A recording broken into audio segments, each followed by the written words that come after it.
Pastikan bahwa kandidat dengan nomor urut 1 memiliki visi terwujudnya masyarakat Buleleng yang berbudaya, inovatif, dan sejahtera dilandasi falsafah Trihita Karana. Kandidat dengan nomor urut 1 ini diusung oleh Partai Golongan Karya, Partai Karya Peduli Bangsa, dan Partai Amanat Nasional. Tepuk tangan buat kandidat dengan nomor urut 1. Kandidat dengan nomor urut 2 memiliki visi menuju Buleleng yang maju melalui pengembangan agribisnis dalam lingkungan masyarakat yang berbudaya, sejahtera, dan religius. Pasangan ini diusung oleh Partai Demokrat. Tepuk tangan buat kandidat dengan nomor urut 2. Kandidat dengan nomor urut 3 memiliki visi terwujudnya masyarakat Buleleng yang mandiri, sejahtera, damai, dan lestari berlandaskan Trihita Karana, dan kandidat ini diusung oleh Partai Demokrasi Indonesia Perjuangan. Tepuk tangan buat kandidat dengan nomor urut 3. Kandidat dengan nomor urut 4 memiliki visi mewujudkan kesetaraan hak-hak masyarakat dalam memperoleh layanan yang lebih baik menuju pemerintahan Kabupaten Buleleng yang benar, berpendidikan, energik, nasionalis, amanah, dan rasional menuju Buleleng sejahtera. Kandidat ini diusung oleh Partai Hati Nurani Rakyat, Partai Keadilan dan Persatuan Indonesia, Partai Pelopor, Partai Nasional Benteng Kerakyatan Indonesia, Partai Penegak Demokrasi Indonesia, Partai Demokrasi Pembaruan, dan Partai Gerakan Indonesia Raya. Tepuk tangan buat kandidat dengan nomor urut 4. Kita teruskan acara kita dengan memberikan pertanyaan yang ketiga.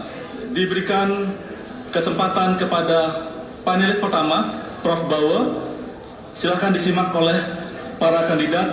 Waktu dimulai dari sekarang. Bapak Ibu yang saya hormati, pencermatan terhadap visi dan misi yang Bapak Ibu susun hampir semuanya menunjukkan benang merah, yaitu ingin mensejahterakan masyarakat Buleleng dengan menyinergikan berbagai komponen yang ada, terutama sekali menyangkut modal natural, kultural, sosial, insani, intelektual, ekonomi, atau finansial. Berkenaan dengan itu, saya ingin memohon pendapat Bapak Ibu, bagaimana strategi Bapak dalam memanfaatkan modal intelektual yang berada pada perguruan tinggi negeri dan swasta yang ada di Singaraja, khususnya Undiksa, dalam konteks pembangunan Buleleng yang berbasiskan ideologi Pancasila dan Trihita Karana yang sekaligus mengantarkan kota Singaraja sebagai kota pendidikan. Saya kira itu. Terima kasih. Terima kasih Pak Prof. Bauer. Untuk itu kita berikan kesempatan yang pertama kepada kandidat dengan nomor urut 3 untuk memberikan tanggapan, dimulai dari sekarang. Tentunya harapan dari masyarakat untuk bagaimana ke depan kita memajukan Buleleng sudah termaktub dalam visi dan misi kita secara lengkap. Tapi di sini tentunya saya sudah sampaikan menyangkut program strategi saya 3 akan saya sampaikan tadi, komunikasi, koordinasi, keterbukaan itu tentu dalam fungsi komunikasi sudah saya sampaikan bagaimana kita membangun komunikasi horizontal menyangkut seluruh komponen masyarakat Buleleng, bagaimana kita bisa mendepankan dan menggerakkan rasa jengah sebagai orang Buleleng, dan tentunya perguruan tinggi saya harapkan memberikan masukan yang sungguh-sungguh terhadap pembangunan Buleleng, dan kita sebagai pelaksana kalau kita menangkan pilkada ini tentunya ada hal yang menyangkut koordinasi kedua yang harus saya lakukan menyangkut tata kelola pemerintahan, dan tentunya yang terakhir itu keterbukaan. Keterbukaan sangat penting, artinya ketika perspektif masyarakat Buleleng selama ini banyak pada sisi membuya daripada visi dan misi kita, atau mungkin membuya pada seorang pemimpinnya ketika mereka tidak mampu melakukan hal-hal tadi. Nah, untuk ini sebenarnya kita keterbukaan dan transparansi coba saya implementasikan pada bagaimana kita berupaya meyakinkan masyarakat, bagaimana kita memberikan teladan kepada masyarakat, menghilangkan subjektivitas, dan tentunya panutan yang diberikan oleh perguruan tinggi sangat kita harapkan dalam posisi ini. Dan untuk itu Pak Dokter mungkin bisa menambahkan. Strategi kita untuk menjadikan Singaraja sebagai kota pendidikan yang berkaitan dengan Undiksa yang pertama adalah mengadakan pemetaan jati minat dan bakat anak-anak sekolah dari berbagai jenjang pendidikan, dan memang pendidikan ini adalah investasi yang sangat besar yang tidak bisa dinikmati saat ini tapi akan dinikmati di kemudian hari, yang kemudian mengkaji kembali kebutuhan SDM baik yang sekarang maupun yang akan datang. Sekian. Ya, terima kasih. Berikutnya kita berikan kesempatan kepada kandidat dengan nomor urut 4 dimulai dari sekarang. Tentu kami akan mensinergikan program pemerintah dan masyarakat, di mana Kabupaten Buleleng merupakan satu kabupaten pendidikan. Kami perlu tinjau dan dipertahankan. Maka dari itu kami akan memperhatikan seluruh perguruan tinggi yang ada di Buleleng, bukan di Undiksa saja, dan begitu pula minimal kami harus menguncurkan dana pendidikan melalui itu. Karena apa? Karena sumber daya manusia akan memiliki peran penting untuk meningkatkan PAD kita. Maka dari itu pula saya yakin dan saya yakinnya berkat peningkatan sumber daya manusia khusus di Kabupaten Buleleng, PAD di Kabupaten Buleleng akan meningkat dari tahun sebelumnya. Sekian. Bagi kami pendidikan itu sangat penting, karena dengan pendidikanlah pementasan kemiskinan akan bisa terwujud. Dan di sini dengan sendirinya kami akan mengajak bapak-bapak, para ilmuwan, artinya perguruan tinggi yang ada di Buleleng khususnya dan di luar Buleleng umumnya, karena dari perguruan tinggi itulah akan muncul ahli-ahli di bidangnya. Karena membangun Buleleng harus dengan ahli-ahli untuk terjadinya pembangunan yang maksimal.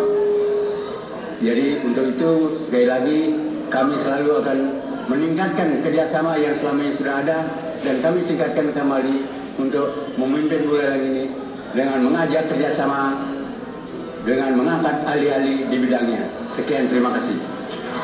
Terima kasih. Selanjutnya kita berikan kesempatan kepada kandidat dengan nomor urut 1 dimulai dari sekarang. Terima kasih Bapak Moderator. Jadi bagaimana mewujudkan Buleleng sebagai kota pendidikan, tentu kita melihat dasar ke depan bagaimana mewujudkan hal tersebut. Kita mengembangkan adanya perguruan tinggi negeri seperti Undiksa maupun perguruan tinggi swasta lainnya, di mana core dari Undiksa dan sebagai ilmu pendidikan, tentu bagaimana kita menghasilkan guru-guru tenaga pendidik yang berkualitas sehingga nanti bisa ditempatkan dan diserap baik di sekolah dasar, sekolah menengah pertama, dan sekolah menengah umum. Tentu intinya dengan kaitan dengan Trihita Karana adalah bagaimana menciptakan suatu wawasan yang berintelektual, emosional, dan spiritual bagi para guru itu yang sudah dapat di kurikulum maupun di pelatihan-pelatihan yang ada. Tentu dengan hal ini sebagai basic dasar untuk mengembangkan khususnya jati diri budaya yang ada di sumber daya manusia di Buleleng. Jadi dengan guru ini nantinya bisa memberikan suatu kontribusi.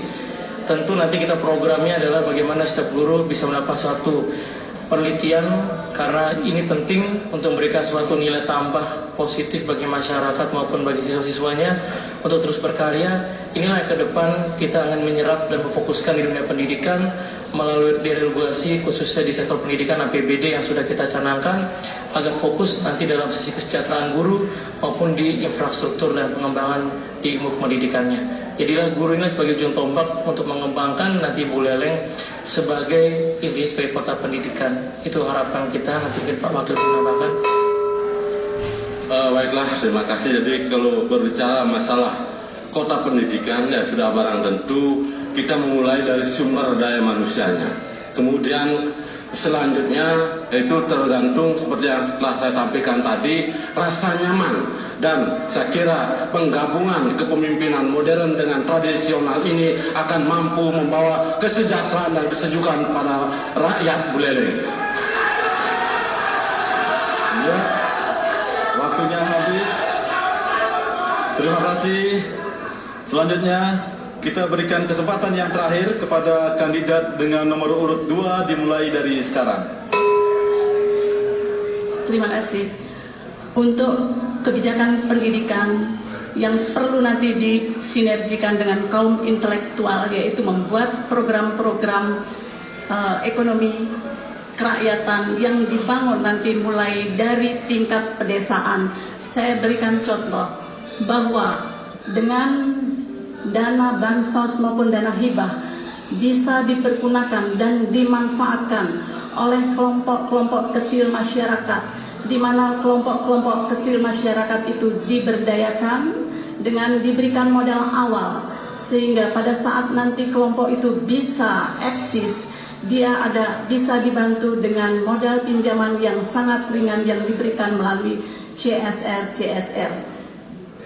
Jadi di sini bagaimana kita menekankan kembali bahwa untuk menumbuhkan ekonomi itu harus dimulai dari rakyat kecil yang bisa nanti untuk bisa berefek nanti merambat ke perkotaan.